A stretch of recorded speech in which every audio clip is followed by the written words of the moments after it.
இன்னைக்கு நம்ம வீட்டில் என்ன சாப்பாடுன்னு பார்க்கலாங்களா. காலையில் பார்த்தீங்கன்னா அவசரமாக செஞ்சிட்ருக்கிறேன் பாப்பாங்களை ஸ்கூல் தாட்டணும் அப்படின்னு சொல்லிட்டு. இது பார்த்தீங்கன்னா வியாழக்கிழமை எடுத்த விலாகு.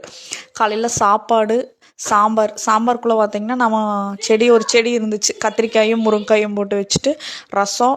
சரி பொரியலுக்கு வெண்டைக்காய் பொரியல் பண்ணிடலாம் அப்படின்னு சொல்லிட்டு பொரியல் பண்ணிகிட்டு இருந்தேன்.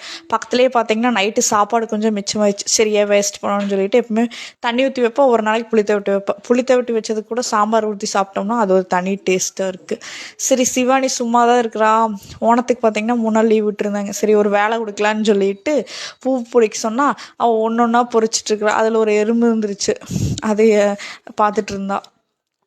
நம்ம செல்லக்குட்டிக்கு பார்த்தீங்கன்னா வாய் போட்டு கூட ஓட்டு வச்சதுனால நம்ம மேலே கோவமாக இருக்குது. சரி தொட்டிக்கு தண்ணி ஊற்றி விட்டுறலாம் அப்படின்னு சொல்லிட்டு தொட்டிக்கு பார்த்தீங்கன்னா தண்ணி ஊற்றி விடுச்சு. இப்போ தண்ணி கொஞ்சம் குறைஞ்சிருச்சு, அதனால கீழே புதினா இருக்குது, அதுக்கு போனோடனே பார்த்தீங்கன்னா மோட்டர் நிறுத்திட்டேன். நம்ம மாட்டில் இப்போ தான் ஃபஸ்ட் டைம் வந்து நம்ம மாட்டுப்பாலில் ஆடை எடுத்து வச்சு வெண்ணெய் எடுக்கிறேன். அது பார்த்திங்கன்னா எல்லோ இஷ்ஷாக வராமல் ஒயிட் இஷ்ஷாக இருக்குது. செவலை மாடு தான், உனக்கு கொஞ்சம் பால் திரள தான் சரியாகும் அப்படின்னு சொல்லிட்டு விட்டாச்சு. சரி நைட்டுக்கு ராய் தோசைக்கு மாவு கலக்கி வைக்கலாம் அப்படின்னு சொல்லிட்டு சின்ன வெங்காயம் கருவேப்பிலை சீரகமெல்லாம் சாப்பரில் போட்டு சாப் பண்ணி பார்த்தீங்கன்னா தவட்டி வச்சுருந்தேன். சரி கொஞ்சம் வெள்ளை சோள சேமியா செய்யலான்னு சொல்லிட்டு அதையும் பார்த்தீங்கன்னா தண்ணியில் போட்டு வச்சுருந்தேன். உப்பு போட்டு ஊற வச்சு எடுத்து இட்லி பாத்திரத்தில் 5 நிமிஷம் வேக வச்சு அப்படியே தேங்காய் பூ பச்சை மிளகாய் சின்ன வெங்காயம் கருவேப்பிலை எல்லாம் போட்டு தாளிச்சாச்சு. நைட்டு வந்து நம்ம வீட்டில் வெள்ளை சோள சேமியா ரெடி.